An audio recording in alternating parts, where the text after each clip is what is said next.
بیٹا مجھے ایک old home میں چھوڑنے آیا اور بولا، ابا جی میں کینیڈا جا رہا ہوں، واپس آ کر لے جاؤں گا۔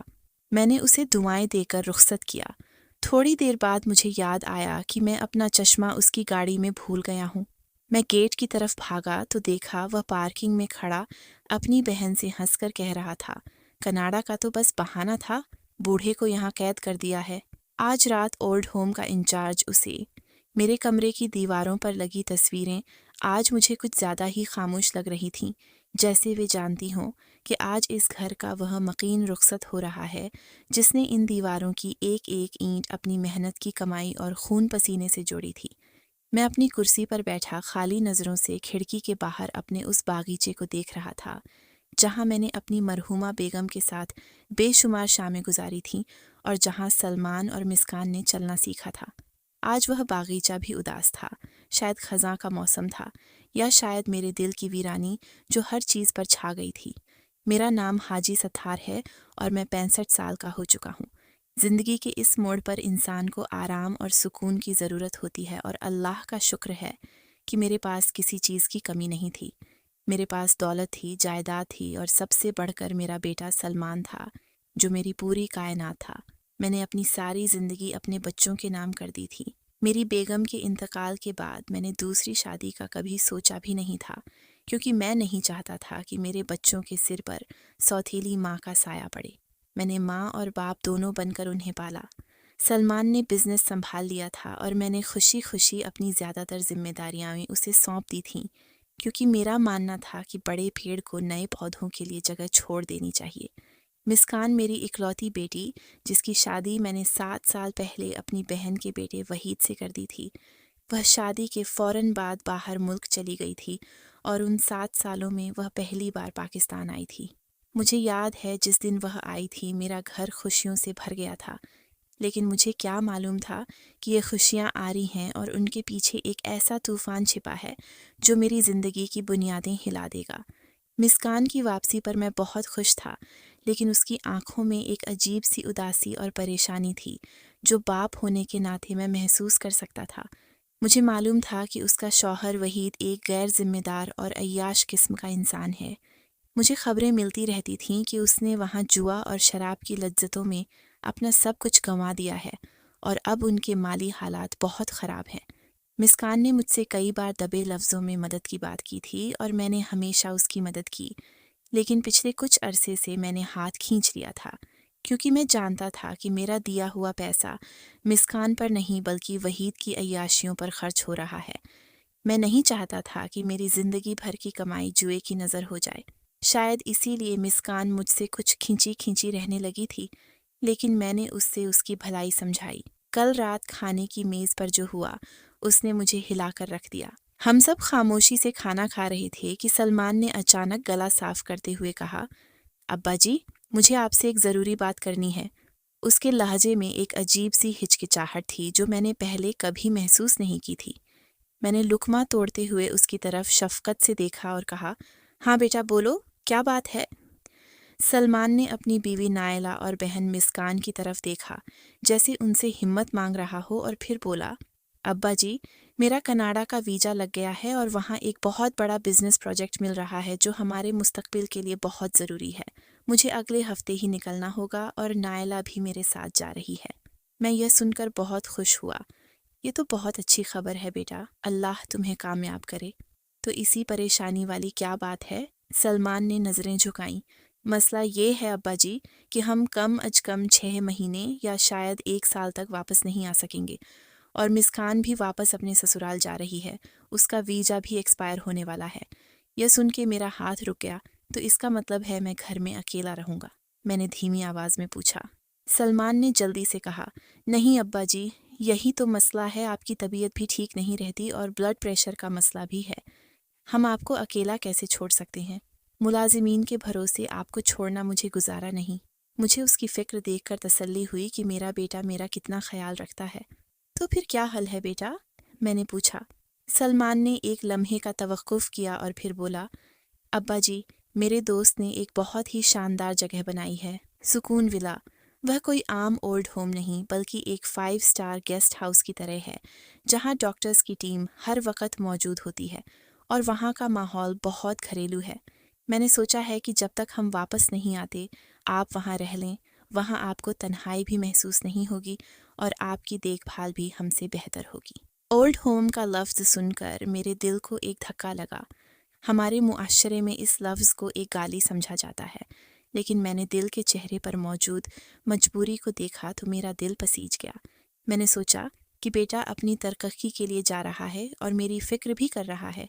اگر میں نے انکار کیا تو شاید وہ اپنا پروجیکٹ چھوڑ دے اور میں اس کی ترقی کی راہ میں رکاوٹ نہیں بننا چاہتا تھا۔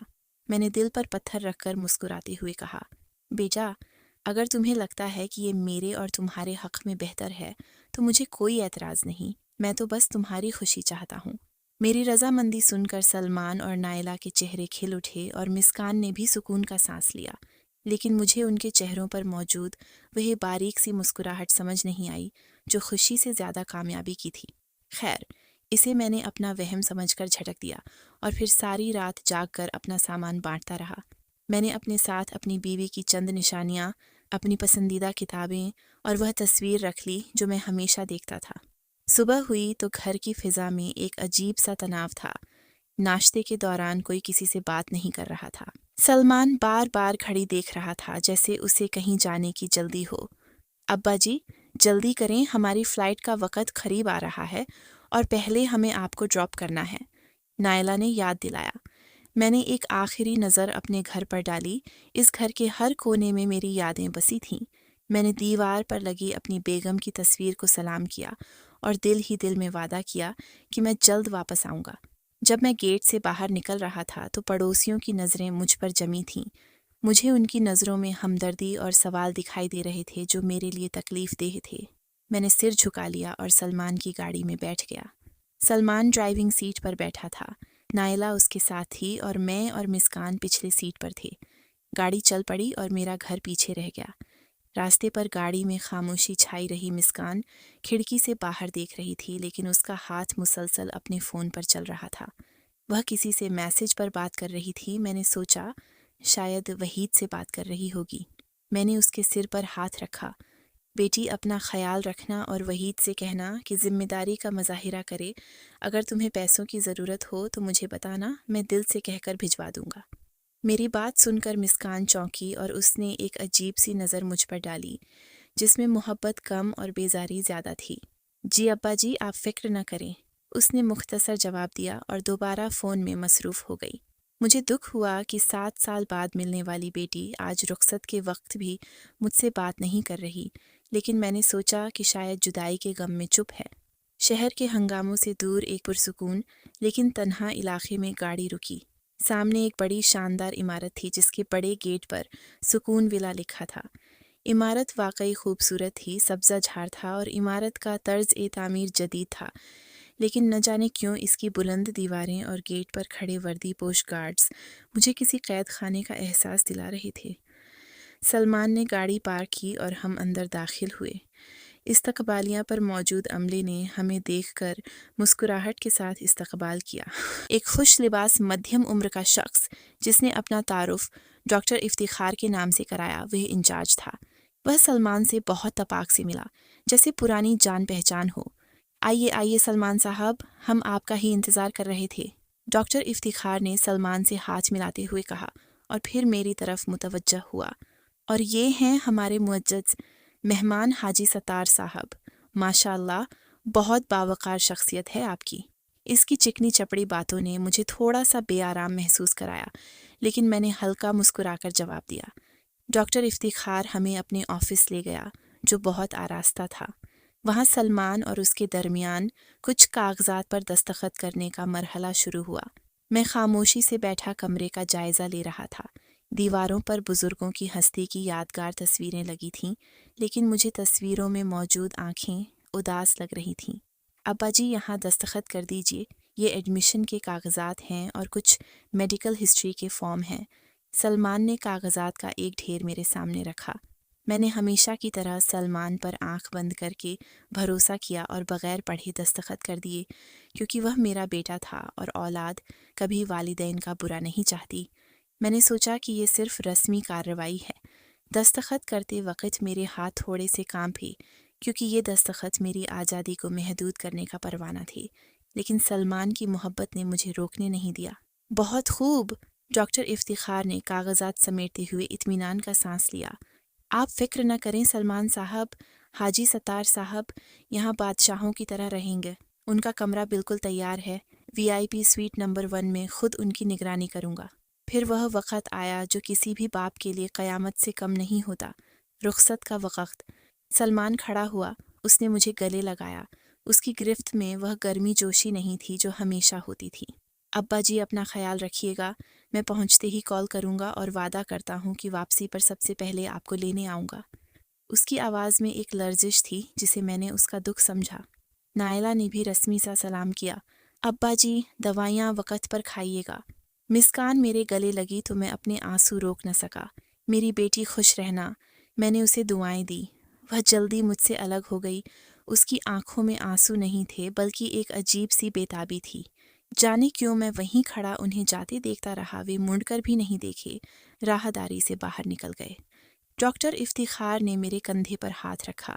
آئیے حاجی ستار صاحب، میں آپ کو آپ کے کمرے میں لے چلتا ہوں، آپ تھک گئے ہوں گے۔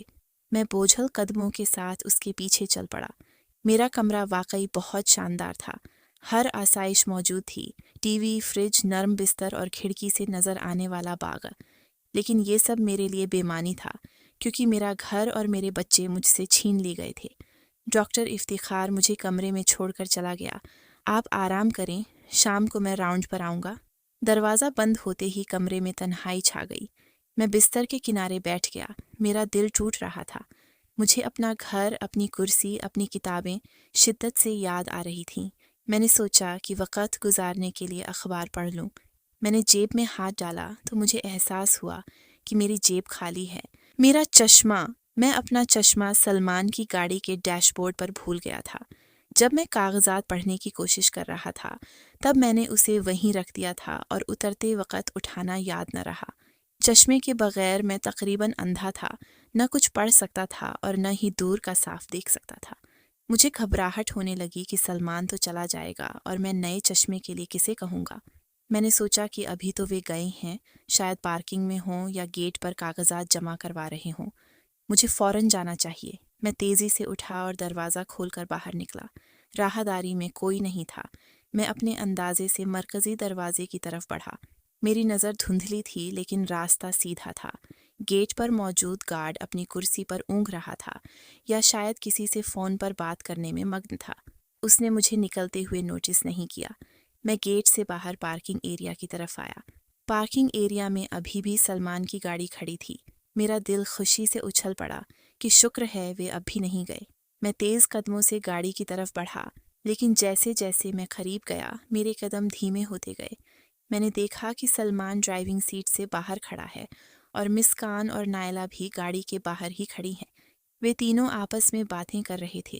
مجھے لگا کہ شاید وہ میرے بارے میں فکر مند ہوں گے اور الوداعی باتیں کر رہے ہوں گے، لیکن ان کی باڈی لینگویج کچھ اور ہی کہانی سنا رہی تھی۔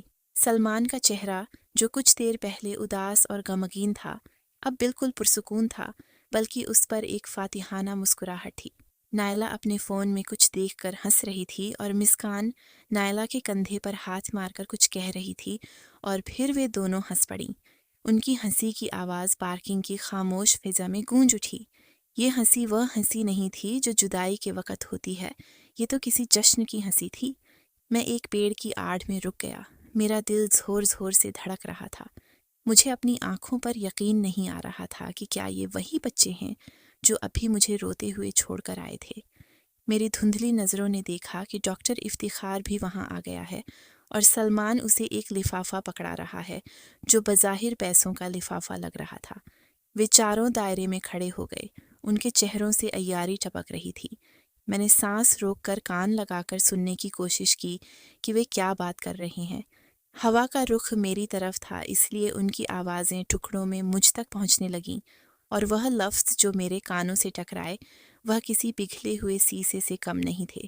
سلمان کہہ رہا تھا، یار کمال کر دیا تم نے ڈاکٹر صاحب، بالکل اصلی ایکٹنگ۔ اور پھر مسکان کی آواز آئی، شکر ہے جان چھوٹی، اب وہ جائیداد ہمارے ہاتھ میں ہے۔ میں سن کر ہکا بکا رہ گیا۔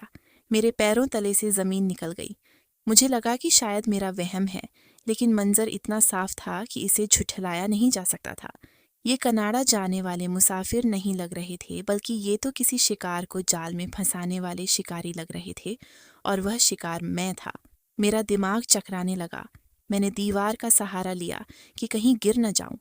میری آنکھوں کے سامنے اندھیرا چھانے لگا، لیکن مجھے خود کو سنبھالنا تھا۔ مجھے جاننا تھا کہ آخر ماجرا کیا ہے۔ میں نے ہمت جمع کی اور تھوڑا اور قریب ہوا تاکہ ان کی بات پوری طرح سن سکوں، اور پھر جو کچھ میں نے سنا اس نے میری روح کو پناہ کر کے رکھ دیا۔ سلمان اپنی بہن سے کہہ رہا تھا، دیکھا کتنا آسان تھا، کناڈا کا تو بس بہانہ تھا۔ بوڑھے کو یہاں قید کر دیا ہے، اب وہ یہاں سے کبھی باہر نہیں نکل سکے گا۔ یہ سنتے ہی میرے سینے میں ایک شدید درد اٹھا، جیسے کسی نے خنجر گھونپ دیا ہو۔ میرا اپنا خون، میرا اپنا بیٹا مجھے بوڑھا کہہ رہا تھا اور قید کرنے کی بات کر رہا تھا، لیکن کیوں؟ ابھی میرے ذہن میں سوالوں کا طوفان برپا تھا کہ ڈاکٹر افتخار کی آواز آئی، جو اب انتہائی صفائی سے لگ رہی تھی۔ آپ فکر نہ کریں سلمان صاحب، آج رات ہی کام شروع ہو جائے گا۔ اولڈ ہوم کا انچارج اسے، اور یہاں ڈاکٹر کی آواز مدغم ہو گئی کیونکہ وہ سرگوشی میں بات کرنے لگا۔ میں خوفزدہ ہو گیا کہ وہ میرے ساتھ کیا کرنے والے ہیں۔ کیا وہ مجھے مارنے والے ہیں؟ میرے ہاتھ پاؤں ٹھنڈے پڑ گئے۔ میں وہیں کھڑا رہ گیا۔ آنکھوں میں آنسو نہیں تھے بلکہ دہشت ہی۔ میں اپنے ہی بچوں کی سازش کا گواہ بن چکا تھا۔ وہ بچے جن کے لیے میں نے اپنی جوانی قربان کر دی، آج وہ مجھے کسی سازش کے تحت یہاں پھینک گئے تھے۔ لیکن مقصد کیا تھا اور آج رات کیا ہونے والا تھا؟ یہ خوف مجھے اندر سے کھائے جا رہا تھا۔ میں نے کانپتے ہوئے قدم پیچھے ہٹائے۔ اگر انہوں نے مجھے یہاں دیکھ لیا تو شاید میرا کھیل وہیں ختم ہو جائے۔ میں دبے پاؤں پیچھے ہٹا اور واپس عمارت کے اندر بھاگا، لیکن اب یہ عمارت مجھے سکون ولا نہیں بلکہ ایک مقتل گاہ لگ رہی تھی۔ میں اپنے کمرے میں پہنچا اور دروازہ بند کر کے بستر پر گر گیا۔ میرا دل زور زور سے دھڑک رہا تھا اور کانوں میں سلمان کے وہ الفاظ گونج رہے تھے، کناڈا کا تو بس بہانہ تھا، بوڑھے کو یہاں قید کر دیا ہے۔ میں کمرے کے وسط میں کھڑا تھا اور میرا دل سینے سے باہر آنے کو بےتاب تھا۔ سلمان کے وہ الفاظ میرے دماغ میں ہتھوڑوں کی طرح برس رہے تھے۔ مجھے لگ رہا تھا کہ میں ابھی گر جاؤں گا اور پھر کبھی نہیں اٹھ سکوں گا، لیکن اسی لمحے میرے اندر کی بقا کی جنگ شروع ہو گئی۔ میں نے سوچا کہ اگر میں نے ابھی باہر جا کر شور مچایا یا سلمان سے لڑنے کی کوشش کی تو وہ مجھے یہیں پارکنگ میں دبوچ لیں گے، اور شاید ڈاکٹر افتخار مجھے زبردستی کوئی ٹیکا لگا کر بے ہوش کر دے، اور پھر وہ مجھے ہمیشہ کے لیے پاگل قرار دے دیں، کیونکہ میرے پاس اس وقت ان کی سازش کا کوئی ثبوت نہیں تھا سوائے میرے اپنے کانوں کے، اور پاگل خانے کے ڈاکٹر کے سامنے ایک بوڑھے پاگل کی گواہی کی کیا حیثیت ہوتی ہے یہ میں بخوبی جانتا تھا۔ مجھے اس وقت ہوش سے کام لینا تھا، جذبات سے نہیں۔ میں نے اپنے کانپتے ہاتھوں کو مٹھیوں میں بھینچ لیا اور گہری سانس لے کر خود کو پرسکون کرنے کی کوشش کی۔ میری آنکھوں میں آنسو تھے مگر میں نے انہیں پونچھ لیا کیونکہ کمزوری دکھانے کا وقت گزر چکا تھا۔ میں دبے پاؤں کھڑکی سے ہٹ کر بستر پر جا لیٹا اور کمبل اپنے اوپر تان لیا جیسے میں گہری نیند میں ہوں۔ ابھی مجھے لیٹے ہوئے چند ہی لمحے گزرے تھے کہ دروازہ کھلنے کی آواز آئی اور قدموں کی چھاپ میرے بستر کے قریب رک گئی۔ میں نے اپنی آنکھیں بند رکھیں اور اپنی سانسوں کی رفتار کو نارمل رکھنے کی کوشش کی۔ یہ بہت مشکل تھا کیونکہ میرا دل تو بھاگ رہا تھا۔ حاجی ستار صاحب، یہ ڈاکٹر افتخار کی آواز تھی جس میں آپ مجھے مٹھاس کی بجائے زہر کھلا محسوس ہو رہا تھا۔ میں نے جان بوجھ کر کوئی جواب نہیں دیا۔ پھر مجھے محسوس ہوا کہ کوئی میرے چہرے کے قریب جھک رہا ہے، شاید وہ چیک کرنا چاہتا تھا کہ میں واقعی سو رہا ہوں یا جاگ رہا ہوں۔ پھر اس نے آہستگی سے سائیڈ ٹیبل پر کوئی چیز رکھی اور واپس چلا گیا۔ دروازہ بند ہونے کی آواز کے ساتھ ہی میں نے جھٹکے سے آنکھیں کھول دیں۔ سائیڈ ٹیبل پر میرا چشمہ رکھا تھا جو شاید سلمان اسے دے کر گیا تھا۔ میں نے کانپتے ہاتھوں سے چشمہ اٹھایا اور آنکھوں پر لگایا۔ نظر صاف ہوتے ہی مجھے کمرے کی ہر چیز مزید خوفناک لگنے لگی۔ یہ کمرہ اب مجھے آرام کا نہیں بلکہ پھانسی گاہ لگ رہا تھا۔ میں نے کھڑکی سے باہر جھانکا تو سلمان کی گاڑی جا چکی تھی۔ میرا خون، میرا لہو جگر مجھے قاتلوں کے حوالے کر کے اپنے جشن منانے جا چکا تھا۔ اس رات مجھے نیند نہیں آئی۔ میں ساری رات بستر پر پڑا چھت کو گھورتا رہا اور اپنی زندگی کی فلم میری آنکھوں کے سامنے چلتی رہی۔ میں نے کہاں غلطی کی تھی؟ کیا میری تربیت میں کمی رہ گئی تھی؟ میں نے سلمان کو انگلی پکڑ کر چلنا سکھایا تھا۔ میں نے مسکان کی ہر ضد پوری کی تھی۔ میں نے انہیں دھوپ سے بچا کر چھاؤں میں رکھا تھا اور آج انہوں نے مجھے بڑھاپے کی اس اندھیری کوٹھڑی میں پھینک دیا، صرف دولت کے لیے۔ مجھے یاد آیا کہ سلمان اکثر مجھ سے جائیداد کے کاغذات پر دستخط کروانے کی بات کرتا تھا اور میں ٹال دیتا تھا کہ میرے مرنے کے بعد سب تمہارا ہی تو ہے۔ شاید یہی میری غلطی تھی۔ اگر میں جیتے جی سب کچھ دے دیتا تو شاید آج میں سڑک پر ہوتا، لیکن کم از کم اس قید میں تو نہ ہوتا۔ صبح ہوئی تو میں نے فیصلہ کر لیا تھا کہ میں انہیں یہ محسوس نہیں ہونے دوں گا کہ میں ان کا راز جان چکا ہوں۔ میں ایک نارمل بوڑھے کی طرح پیش آؤں گا جو اپنے بیٹے کی محبت کے دھوکے میں ہے، تاکہ یہ لوگ بے فکر ہو جائیں اور مجھے یہاں سے نکلنے کا کوئی راستہ مل سکے۔ اگلے ایک ہفتے تک میں نے کمال ضبط کا مظاہرہ کیا۔ میں وقت پر ناشتہ کرتا، عملے کے ساتھ خوش اخلاقی سے پیش آتا اور ڈاکٹر افتخار جب بھی راؤنڈ پر آتا میں مسکرا کر اسے کہتا، ڈاکٹر صاحب سلمان کا فون آیا، وہ کینیڈا پہنچ گیا ہوگا نا؟ ڈاکٹر افتخار مجھے تسلی دیتا، جی ہاں جی، ستار صاحب ان کا پیغام آیا تھا، وہ خیریت سے پہنچ گئے ہیں، بس کام میں مصروف ہیں، جلدی کال کریں گے۔ میں دل ہی دل میں اس کے جھوٹ پر لعنت بھیجتا، لیکن چہرے پر اطمینان رکھتا۔ اس ایک ہفتے کے دوران میں نے ایک عجیب بات نوٹ کی۔ ڈاکٹر افتخار اور اس کا عملہ میرے ساتھ پہلے سے زیادہ اچھا رویہ رکھ رہا تھا۔ مجھے VIP کھانا دیا جاتا، مجھے باغ میں چہل قدمی کی اجازت تھی، اور سب سے اہم بات یہ کہ مجھے کوئی دوا نہیں دی جا رہی تھی۔ پہلے مجھے حیرت ہوئی کہ اگر یہ مجھے پاگل کرنا چاہتے ہیں تو دوائیاں کیوں شروع نہیں کیں؟ پھر میں نے باریکی سے سوچا تو سمجھ آیا کہ یہ ان کی چال تھی۔ وہ چاہتے تھے کہ پہلے میں ماحول سے مانوس ہو جاؤں، میرا اعتبار بحال ہو جائے اور میری جسمانی صحت بہتر ہو، تاکہ جب وہ علاج شروع کریں تو میرا جسم اس شدید رد عمل کو برداشت کر سکے۔ یا شاید وہ کسی خاص وقت کا انتظار کر رہے تھے، شاید کسی قانونی کاغذ کے تیار ہونے کا، تاکہ جب مجھے پاگل قرار دیا جائے تو سب کچھ دستاویزی طور پر مکمل ہو۔ یہ خاموشی طوفان سے پہلے کی خاموشی تھی، اور میں جانتا تھا کہ یہ مہلت زیادہ لمبی نہیں ہے۔ مجھے جلد از جلد کچھ کرنا تھا۔ میرا موبائل مجھ سے پہلے دن ہی یہ کہہ کر لے لیا گیا تھا کہ یہاں سگنلز کا مسئلہ ہے اور الیکٹرانک ڈیوائسز آرام میں خلل ڈالتی ہیں۔ لینڈ لائن فون ریسیپشن پر تھا، جہاں ہر وقت کوئی نہ کوئی موجود ہوتا۔ میں باہری دنیا سے مکمل کٹ چکا تھا، لیکن میری نظریں ہر وقت کسی موقع کی تلاش میں رہتی تھیں۔ میں نے نوٹ کیا کہ صبح سویرے ایک صفائی والا آتا ہے جو شکل سے تھوڑا سادہ اور گھریلو لگتا ہے۔ اس کا نام رحیمو تھا۔ وہ اکثر میرا کمرہ صاف کرتے ہوئے گنگناتا تھا اور اس کی جیب میں ایک پرانا سا کی پیڈ والا موبائل نظر آتا تھا۔ یہ میری امید کی اکلوتی کرن تھی۔ ایک دن جب ڈاکٹر افتخار کسی میٹنگ میں مصروف تھا اور باقی عملہ بھی ادھر ادھر تھا، میں نے رحیمو کو اپنے کمرے میں صفائی کرتے ہوئے پایا۔ میں نے دروازہ آہستہ سے بند کیا اور رحیمو کے پاس گیا۔ رحیمو بیٹا کیسے ہو؟ میں نے شفقت سے پوچھا۔ رحیمو نے جھاڑو روک کر مسکرا کر سلام کیا۔ جی ہاں جی صاحب، ٹھیک ہو آپ؟ سنائیے طبیعت کیسی ہے؟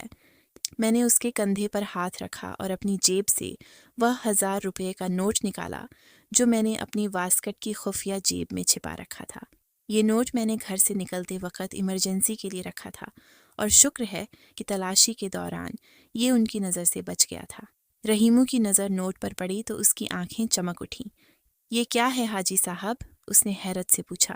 میں نے اس کے کان میں سرگوشی کی۔ رحیمو بیٹا، مجھے تمہاری مدد چاہیے۔ دیکھو، میرے بیٹے کو گئے ہوئے 1 ہفتہ ہو گیا ہے۔ میرا دل بہت بے چین رہ رہا ہے۔ میں بس اس کی آواز سننا چاہتا ہوں۔ ڈاکٹر صاحب کہتے ہیں کہ فون خراب ہے۔ کیا تم مجھے صرف ایک کال کرنے کے لیے اپنا فون دے سکتے ہو؟ یہ 1000 روپے تمہارے ہیں، بس 2 منٹ کے لیے۔ رحیمو پہلے ہچکچایا، وہ ڈر رہا تھا۔ حاجی صاحب، اگر صاحب کو پتہ چل گیا تو وہ میری نوکری کھا جائیں گے۔ مجھے منع کیا گیا ہے کہ مریضوں کو فون نہیں دینا۔ میں نے اپنی آواز میں مزید درد پیدا کیا اور تھوڑا سا ڈرامہ بھی کیا۔ ارے بیٹا، کون بتائے گا؟ کون ہے ہم دونوں کے علاوہ کسی کو پتہ نہیں چلے گا۔ ایک باپ کا دل تڑپ رہا ہے۔ کیا تم ایک باپ کی دعا نہیں لینا چاہتے؟ اور یہ پیسے رکھ لو، تمہارے کام آئیں گے۔ پیسوں کی لالچ اور میری جذباتی باتوں نے کام کر دکھایا۔ رحیمو نے ادھر ادھر دیکھا اور پھر جلدی سے اپنی جیب سے وہ پرانا سا موبائل نکال کر میرے ہاتھ میں تھما دیا۔ جلدی کرنا حاجی صاحب، کوئی آ نہ جائے، اس نے سرگوشی کی۔ میرے ہاتھ کانپ رہے تھے۔ میں نے فون لیا اور جلدی سے نمبر ڈائل کرنے لگا۔ مجھے سلمان کا نمبر نہیں ملانا تھا کیونکہ وہ تو میرا دشمن بن چکا تھا۔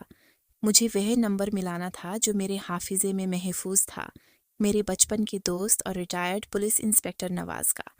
نواز میرا وہ دوست تھا جس پر میں آنکھ بند کر کے بھروسہ کر سکتا تھا اور جو پولیس کے محکمے کی رگ رگ سے واقف تھا۔ گھنٹی جا رہی تھی، میرا دل ہر بیل کے ساتھ زور سے دھڑکتا اٹھا۔ لے یار نواز، اٹھا لے، میں دل ہی دل میں دعا مانگ رہا تھا۔ تیسری گھنٹی پر دوسری طرف سے بھاری آواز آئی، ہیلو کون؟ نواز کی آواز سن کر میرے حلق میں آنسوؤں کا گولا ٹھہر گیا۔ نواز میں ہوں، حاجی ستار، میں نے مشکل سے کہا۔ حاجی ستار؟ ارے یار تم کہاں ہو؟ تمہارا نمبر بند جا رہا ہے۔ میں نے سلمان کو فون کیا تو اس نے کہا تم اتری علاقوں میں سیر کرنے گئے ہو۔ نواز کی بات سن کر مجھے سلمان کی عیاری کا مزید اندازہ ہوا۔ اس نے سب کو جھوٹ بول رکھا تھا۔ میں نے ادھر ادھر دیکھا، رحیمو دروازے پر پہرا دے رہا تھا۔ میں نے آواز دھیمی کی اور جلدی جلدی بولنا شروع کیا، نواز میری بات غور سے سنو، میرے پاس وقت بہت کم ہے۔ سلمان نے جھوٹ بولا ہے، میں سیر کرنے نہیں گیا۔ مجھے اس نے سکون ولا نامی اولڈ ہوم میں قید کروا دیا ہے جو شہر کے مضافات میں ہے۔ یہ لوگ مجھے پاگل قرار دے کر میری جائیداد ہڑپنا چاہتے ہیں۔ سلمان کینیڈا نہیں گیا، وہ یہیں ہے، یہ سب ایک سازش ہے۔ دوسری طرف نواز کی سانسیں رک گئیں۔ کیا بکواس کر رہے ہو؟ سلمان ایسا کیسے کر سکتا ہے اور تم اولڈ ہوم میں قید ہو؟ میں نے رونی لہجے میں کہا۔ نواز یہ سچ ہے، میں نے خود ان کی باتیں سنی ہیں۔ یہاں کا انچارج ڈاکٹر افتخار بھی ان کے ساتھ ملا ہوا ہے۔ وہ مجھے کوئی دوائیاں دے کر میرا دماغ کا توازن خراب کرنا چاہتے ہیں۔ ابھی تک انہوں نے کچھ نہیں کیا لیکن مجھے خطرہ ہے کہ وہ جلدی کچھ کریں گے۔ خدا کے لیے مجھے یہاں سے نکالو ورنہ میں مارا جاؤں گا یا واقعی پاگل ہو جاؤں گا۔ نواز کی پولیس والی حیث فوراً جاگ اٹھی۔ اس کی آواز میں اب سنجیدگی اور غصہ تھا۔ حاجی ستار تم گھبرانا مت، حوصلہ رکھو۔ میں ابھی حاضر سروس تو نہیں ہوں لیکن میرے تعلقات ابھی بھی بہت مضبوط ہیں۔ میں آج ہی ایس پی سے بات کرتا ہوں اور کچھ نہ کچھ کرتا ہوں۔ تم بس انہیں یہ شک مت ہونے دینا کہ تمہارا رابطہ باہر ہو گیا ہے ورنہ وہ چوکنا ہو جائیں گے۔ میں وعدہ کرتا ہوں میرے دوست، میں تمہیں وہاں سے نکال لوں گا۔ نواز کے الفاظ نے میرے اندر زندگی کی لہر دوڑا دی۔ جلدی کرنا نواز، مجھے لگتا ہے میرے پاس وقت کم ہے، میں نے کہا، اور اسی لمحے رحیمو نے اشارہ کیا کہ کوئی آ رہا ہے۔ میں نے فوراً خدا حافظ کہہ کر فون کاٹا اور رحیمو کے ہاتھ میں دے دیا۔ رحیمو نے فون جیب میں ڈالا اور جھاڑو لگانے کی ایکٹنگ کرنے لگا۔ اتنے میں ایک وارڈ بوائے اندر داخل ہوا۔ حاجی ستار صاحب، ڈاکٹر صاحب بلا رہے ہیں چیک اپ کے لیے۔ اس نے مشکوک نظروں سے رحیمو کو دیکھا اور پھر مجھے۔ میں نے مسکرا کر کہا چلو بیٹا، میں بس تیار ہی تھا۔ میرا دل مطمئن تھا کہ میرا پیغام پہنچ گیا ہے لیکن خوف ابھی بھی موجود تھا کیونکہ نواز کو کارروائی کرنے میں وقت لگ سکتا تھا اور دشمن میرے سر پر سوار تھا۔ شام ہوتے ہی اولڈ ہوم کا ماحول بدلنے لگا۔ عام طور پر شام کو روشنیاں جل جاتیں اور ہلکی میوزک چلتی تھی لیکن آج خاموشی گہری تھی اور عملے کی بھاگ دوڑ میں تیزی تھی۔ مجھے اپنے کمرے میں بند کر دیا گیا تھا اور باہر سے کنڈی لگا دی گئی تھی، ایسا پہلے کبھی نہیں ہوا تھا۔ میرا ماتھا چمک اٹھا کہ ضرور کچھ کڑا پڑ ہے۔ رات کے 10 بجے کا وقت ہوگا جب دروازہ کھلا اور ڈاکٹر افتخار اپنی پوری ٹیم کے ساتھ اندر داخل ہوا۔ اس کے ساتھ 2 مضبوط جسم والے وارڈ بوائے اور ایک نرس تھی جس کے ہاتھ میں ایک سٹیل کی ٹرے تھی اور اس ٹرے میں انجیکشن رکھے تھے۔ ڈاکٹر افتخار کے چہرے پر اب وہ مصنوعی مسکراہٹ نہیں تھی بلکہ ایک سنجیدہ اور حاکمانہ تاثر تھا۔ حاجی ستار صاحب، آپ جاگ رہے ہیں، اچھا ہے، اس نے اسپاٹ لہجے میں کہا۔ میں بستر سے اٹھ کر کھڑا ہوا۔ کیا ہوا ڈاکٹر صاحب اتنی رات کے؟ خیر گئے تو ہے، اور یہ سب کیا ہے؟ میں نے ٹرے کی طرف اشارہ کیا جس میں پڑے انجیکشن کی شیشیاں پیلی روشنی میں چمک رہی تھیں۔ ڈاکٹر افتخار نے ایک قدم آگے بڑھایا۔ دراصل حاجی ستار صاحب، شہر میں ایک بہت خطرناک وائرس پھیل گیا ہے جو خاص طور پر بزرگوں کو نشانہ بنا رہا ہے۔ حکومت کی طرف سے سخت حکم آئے ہیں کہ تمام اولڈ ہومز کے مکینوں کو فوری ویکسین لگائی جائے تاکہ وہ محفوظ رہیں۔ یہ آپ کی بھلائی کے لیے ہے۔ اس کا جھوٹ اتنا واضح تھا کہ کوئی بھی سمجھ سکتا تھا، وائرس اور وہ بھی اچانک رات کو اور صرف بزرگوں کے لیے۔ مجھے فوراً سلمان کی وہ بات یاد آئی۔ آج رات اولڈ ہوم کا انچارج اسے تو یہ تھی وہ رات اور یہ تھا وہ ہتھیار جس کے ذریعے وہ مجھے پاگل پن کا سرٹیفکیٹ دینے والے تھے۔ میں سمجھ گیا کہ اس انجیکشن میں ویکسین نہیں بلکہ وہ زہر ہے جو میرے اعصاب کو تباہ کر دے گا، میری یادیں چھین لے گا یا مجھے وہ تشدد بنا دے گا تاکہ یہ ثابت کیا جا سکے کہ میں ذہنی مریض ہوں۔ میں پیچھے ہٹا۔ ڈاکٹر صاحب، مجھے کوئی وائرس نہیں ہے اور میں بالکل ٹھیک ہوں۔ مجھے کسی ویکسین کی ضرورت نہیں۔ میں صبح اپنی فیملی ڈاکٹر سے مشورہ کر کے لگوا لوں گا۔ میں نے سختی سے انکار کیا۔ ڈاکٹر افتخار کے ماتھے پر بل پڑ گئے۔ حاجی ستار صاحب، بچوں والی باتیں مت کریں، یہ ایمرجنسی ہے، ہم صبح کا انتظار نہیں کر سکتے اور سلمان صاحب نے ہمیں اجازت دی ہے کہ آپ کی صحت کا ہر ممکن خیال رکھا جائے، یہ انہی کے کہنے پر ہو رہا ہے۔ سلمان کا نام سن کر مجھے اور غصہ آیا نہیں۔ میں ہرگز نہیں لگواؤں گا، آپ زبردستی نہیں کر سکتے۔ میں دیوار کے ساتھ لگ گیا۔ ڈاکٹر افتخار نے وارڈ بوائے کو اشارہ کیا، پکڑو انہیں، مریض تعاون نہیں کر رہا اور ان کی بہتری کے لیے ہمیں سختی کرنی پڑے گی۔ یہ جملہ اس نے شاید اپنے عملے کو مطمئن کرنے کے لیے بولا تھا۔ دونوں وارڈ بوائے میری طرف بڑھے۔ میں بوڑھا ضرور تھا لیکن اپنی جان بچانے کے لیے مجھ میں شیر جیسی طاقت آ گئی۔ میں نے قریب پڑی کرسی اٹھا کر ان کی طرف پھینکی۔ خبردار، اگر کوئی میرے قریب آیا میں پولیس کو بلا لوں گا، میں چلایا، لیکن وہ رکے نہیں۔ ایک نے آگے بڑھ کر میرے ہاتھ پکڑ لیے اور دوسرے نے مجھے پیچھے سے جکڑ لیا۔ میں نے مزاحمت کی، ٹانگیں چلائیں، لیکن وہ نوجوان اور طاقتور تھے۔ انہوں نے مجھے گھسیٹ کر بستر پر گرا دیا اور میرے ہاتھ پاؤں دبوچ لی۔ چھوڑو مجھے، تم لوگ قاتل ہو، خدا کا خوف کرو، میں چیخ رہا تھا، میری سانس پھول رہی تھی۔ ڈاکٹر افتخار نرس کی طرف مڑا، جلدی کرو سسٹر، اس سے پہلے کہ مزید ہنگامہ کرے انجیکشن تیار کرو۔ نرس نے کانپتے ہاتھوں سے سرنج میں دوا بھری، وہ دوا جو پیلے رنگ کی تھی اور موت کی طرح دکھائی دے رہی تھی۔ میں بے بسی سے چھت کو دیکھ رہا تھا، میرے ہاتھ پاؤں جکڑے ہوئے تھے اور ڈاکٹر میرے قریب آ رہا تھا، اس کے ہاتھ میں سرنج تھی۔ بس 1 منٹ حاجی ستار صاحب، پھر آپ کو بہت سکون ملے گا، گہری نیند آئے گی اور جب آپ اٹھیں گے تو آپ کو کچھ یاد نہیں رہے گا، نہ غم نہ دھوکا۔ اس نے سرگوشی کی تاکہ صرف میں سن سکوں۔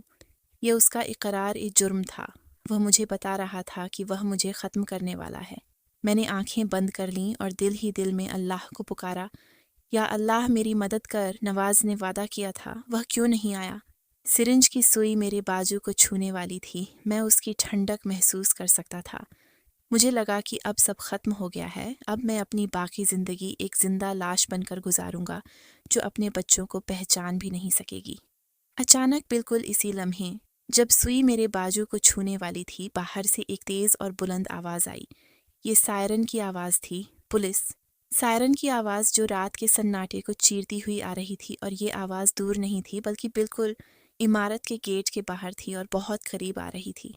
ڈاکٹر افتخار کا ہاتھ رک گیا، اس کے چہرے کا رنگ اڑ گیا۔ یہ کیا ہے؟ اس نے گھبرا کر کھڑکی کی طرف دیکھا۔ وارڈ بوائے کی گرفت بھی ڈھیلی پڑ گئی۔ سائرن کی آواز کے ساتھ ہی لاؤڈ سپیکر پر گونجتی ہوئی ایک بھاری آواز آئی، پولیس عمارت کو گھیرے میں لے لیا ہے، دروازہ کھولو ورنہ ہم توڑ دیں گے۔ یہ نواز کی آواز تھی، میرے دوست کی آواز جو میرے لیے فرشتے کی آواز بن کر آئی تھی۔ ڈاکٹر افتخار کے ہاتھ سے سرنج چھوٹ کر زمین پر گر گئی اور شیشے کی چوں چوں بکھر گئی۔ اس کی آنکھوں میں وہ خوف تھا جو شکاری کی آنکھوں میں تب آتا ہے جب وہ خود شکار بن جاتا ہے۔ میں نے ایک زوردار جھٹکا دیا اور اپنے ہاتھ چھڑا لیے۔ تمہارا کھیل ختم ڈاکٹر، میں نے کانپتے ہوئے کہا۔ باہر اب شور شرابہ بڑھ گیا تھا، پولیس کے جوتوں کی دھمک اور گیٹ توڑنے کی آوازیں آ رہی تھیں۔ نواز اپنے وعدے کا پکا نکلا تھا اور صرف اکیلا نہیں آیا تھا بلکہ پوری فورس لے کر آیا تھا۔ میری جان بچ گئی تھی لیکن کہانی ابھی ختم نہیں ہوئی تھی۔ ابھی تو اصل مجرموں یعنی میری اولاد کا حساب باقی تھا جو مجھے پاگل قرار دلوانے کے لیے یہ سب کھیل رچا رہے تھے۔ ڈاکٹر افتخار نے بھاگنے کی کوشش کی لیکن میں جانتا تھا کہ اب وہ نہیں بچ سکتا، کیونکہ سچائی کا سورج طلوع ہونے والا تھا اور اس کی پہلی کرن پولیس کی گاڑیوں کی نیلی بتیوں کی صورت میں میرے کمرے کی دیواروں پر عکس کر رہی تھی۔ پولیس کے بھاری بوٹوں کی دھمک نے کمرے کا پرسکون ماحول ہلا کر رکھ دیا۔ ڈاکٹر افتخار جو کچھ لمحے پہلے میری موت کا فرشتہ بنا کھڑا تھا، اب ایک بھیگی بلی کی طرح کونے میں دبک ہوا تھا۔ دروازہ ٹوٹنے کے ساتھ ہی نواز پستول تانے اندر داخل ہوا۔ اس کے پیچھے وردی پوش اہلکار تھے جنہوں نے پلک جھپکتے ہی ڈاکٹر اور اس کے عملے کو دبوچ لیا۔ نواز نے ایک نظر مجھے دیکھا اور پھر ڈاکٹر افتخار کی طرف بڑھا اور ایک زوردار تھپڑ اس کے منہ پر رسید کیا، جس کی گونج نے میرے دل کو ایک عجیب سا سکون دیا۔ کیوں بے شرم، یہ ہسپتال ہے یا قتل خانہ؟ نواز کی گرجدار آواز پر ڈاکٹر کانپنے لگا۔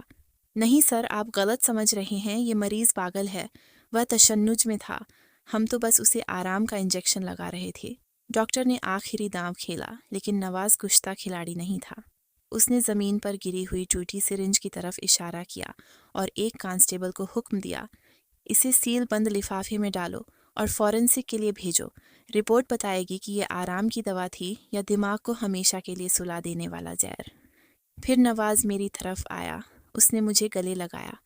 میری آنکھوں سے بے اختیار آنسو بہہ نکلے۔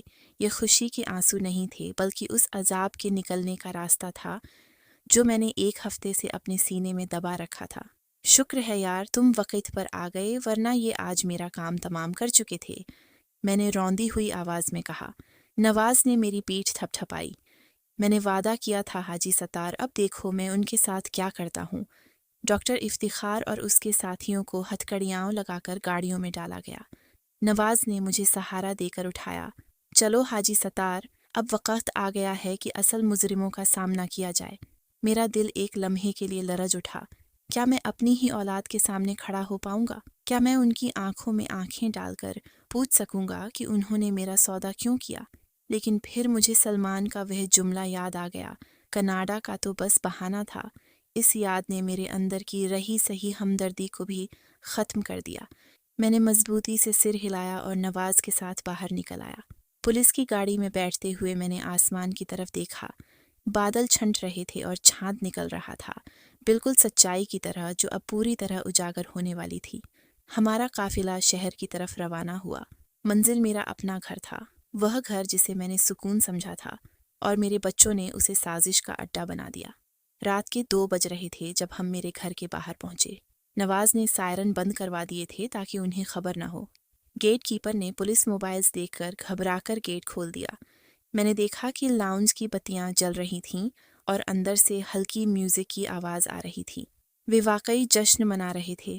نواز نے مجھے اپنے پیچھے رہنے کا اشارہ کیا اور آگے بڑھ کر دروازے کی گھنٹی بجائی۔ اندر سے قدموں کی آواز آئی اور پھر دروازہ کھلا۔ سامنے سلمان کھڑا تھا، اس کے ہاتھ میں جوس کا گلاس تھا اور چہرے پر مسکراہٹ تھی۔ شاید وہ ڈاکٹر افتخار کی خوشخبری کا انتظار کر رہا تھا، لیکن سامنے نواز اور پولیس کو دیکھ کر اس کا گلاس ہاتھ سے چھوٹ کر گر گیا اور کانچ کے ٹکڑے بکھر گئے۔ نواز انکل، آپ یہاں اس وقت؟ سلمان کی آواز میں ایسی لڑکھڑاہٹ تھی جیسے اس نے بھوت دیکھ لیا ہو۔ نواز نے اسے دھکا دے کر پیچھے کیا اور ہم سب اندر داخل ہو گئے۔ لاؤنج میں صوفے پر مسکان اور اس کی بھابھی نائلہ بیٹھی تھیں۔ وہ بھی پولیس کو دیکھ کر ہڑبڑا کر کھڑی ہو گئیں۔ ان کے رنگ اڑ چکے تھے۔ سلمان نے سنبھلنے کی کوشش کی۔ انکل، یہ کیا طریقہ ہے اور پولیس کیوں آئی ہے؟ سب خیریت تو ہے؟ نواز نے طنزیہ مسکراہٹ کے ساتھ کہا۔ ہاں سلمان میاں، سب خیریت ہے، بس ایک چیز واپس کرنے آئے ہیں جو تم بھول گئے تھے۔ یہ کہہ کر نواز ایک طرف ہٹ گیا اور میں جو اب تک اس کے پیچھے چھپا ہوا تھا سامنے آ گیا۔ مجھے دیکھتے ہی سلمان، مسکان اور نائلہ کے منہ کھلے کے کھلے رہ گئے۔ ان کی آنکھیں خوف سے پھیل گئیں جیسے کوئی مردہ قبر سے نکل کر آ گیا ہو۔ ابا جی، مسکان کے منہ سے بمشکل نکلا۔ آپ تو کینیڈا مطلب اولڈ ہوم میں، وہ جملہ مکمل نہ کر سکی۔ میں خاموشی سے چلتا ہوا ان کے درمیان آیا اور اسی صوفے پر بیٹھ گیا جہاں بیٹھ کر انہوں نے میری بربادی کا منصوبہ بنایا تھا۔ میں نے سلمان کی آنکھوں میں دیکھا، وہ نظریں چھپا رہا تھا۔ کیوں سلمان؟ میں نے انتہائی دھیمی اور سخت آواز سے پوچھا۔ کینیڈا کا ویزا نہیں لگا یا شاید کینیڈا کا تو بس بہانہ تھا؟ میرے منہ سے جملہ سنتے ہی سلمان کو سام سون گیا۔ وہ سمجھ گیا کہ میں نے سب سن لیا تھا۔ مسکان خوف سے رونے لگی اور نائلہ دیوار کے ساتھ لگ گئی۔ ابا جی، آپ غلط سمجھ رہے ہیں، ہم تو بس… سلمان نے بہانہ بنانے کی کوشش کی، لیکن میں نے ہاتھ اٹھا کر اسے خاموش کر دیا۔ بس ایک لفظ مزید مت بولنا۔ میں نے اپنی آنکھوں سے تمہیں ڈاکٹر افتخار کو پیسے دیتے دیکھا ہے۔ میں نے اپنے کانوں سے تمہیں مجھے بوڑھا اور قید کہتے سنا ہے، اور میں جانتا ہوں کہ آج رات تم مجھے پاگل پن کا سرٹیفکیٹ دلوانے والے تھے تاکہ میری جائیداد ہڑپ سکو۔ کمرے میں موت کا سناٹا چھا گیا۔ اب جھوٹ کی کوئی گنجائش نہیں بچی تھی۔ مسکان اچانک آگے بڑھی اور میرے قدموں میں گر گئی۔ وہ پھوٹ پھوٹ کر رونے لگی۔ ابا جی مجھے معاف کر دیں، میں بہک گئی تھی، میں مجبور تھی۔ وحید نے مجھ پر بہت دباؤ ڈالا تھا۔ اس نے جوا کھیلا اور ہار گیا۔ ان لوگوں نے ہمارا گھر ضبط کر لیا ہے۔ وہ مجھے مارنے کی دھمکیاں دے رہے تھے۔ مجھے پیسوں کی اشد ضرورت تھی اور سلمان بھائی نے کہا کہ اگر ہم آپ کو ذہنی مریض ثابت کر دیں تو پاور آف اٹارنی ہمیں مل جائے گی اور ہم جائیداد بیچ سکیں گے۔ مسکان نے سارا کچا چٹھا کھول دیا۔ سلمان نے غصے سے مسکان کو دیکھا۔ چپ ہو جا بے وقوف لڑکی، لیکن اب بہت دیر ہو چکی تھی۔ تو یہ تھی کہانی، میں نے تلخی سے کہا۔ تمہارے شوہر کی عیاشیوں کی قیمت میرا دماغ اور میری جان دے کر چکانی تھی، اور تم سلمان، تمہارے پاس کیا کمی تھی؟ میں نے تو بزنس تمہارے حوالے کر دیا تھا۔ سلمان اب دفاعی انداز چھوڑ کر جارحانہ ہو گیا۔ شاید اسے لگا کہ اب چھپانے کا فائدہ نہیں۔ کون سا بزنس ابا جی؟ وہ چیخا۔ وہ بزنس جس کی ہر چیک بک پر سائن آپ کے ہوتے تھے، جس کا ہر بڑا فیصلہ آپ کرتے تھے۔ میں صرف نام کا مالک تھا۔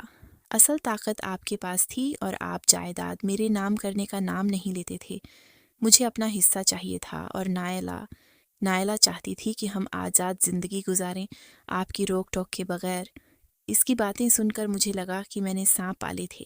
تم نے مجھ سے مانگا کیوں نہیں سلمان؟ میں نے افسوس سے کہا۔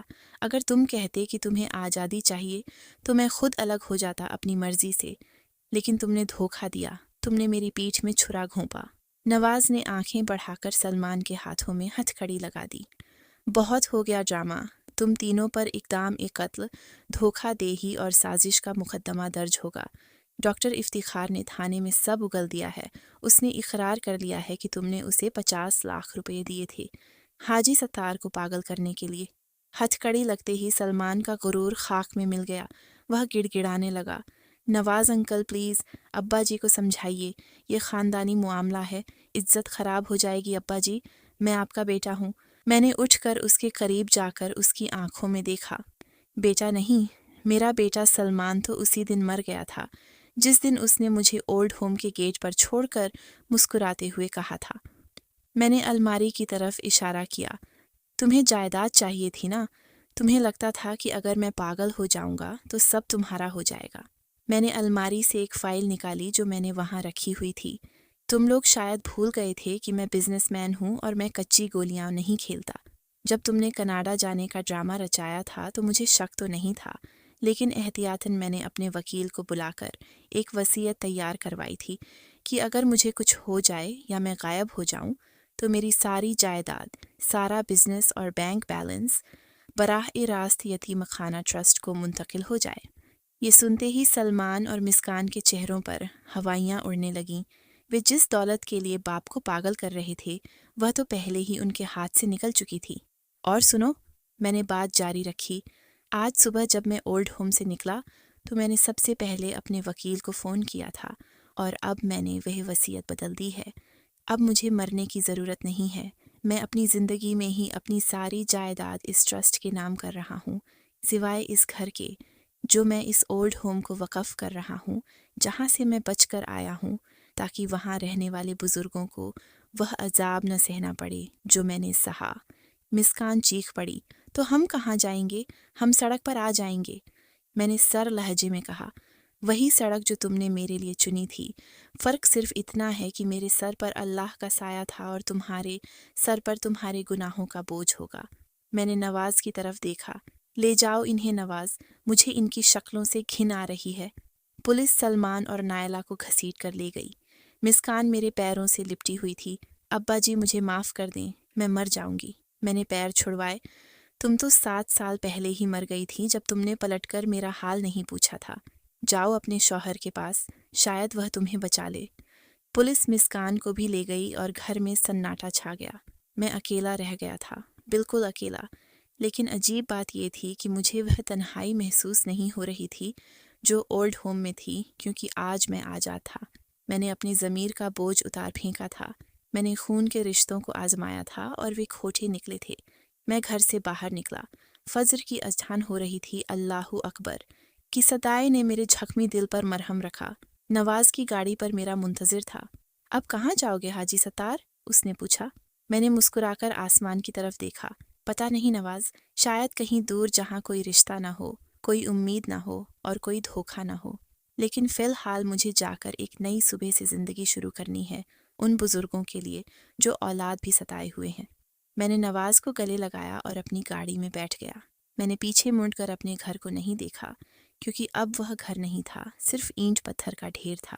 میرا اصلی گھر اب وہ سکون تھا جو مجھے سچ جاننے اور انصاف کرنے کے بعد ملا تھا۔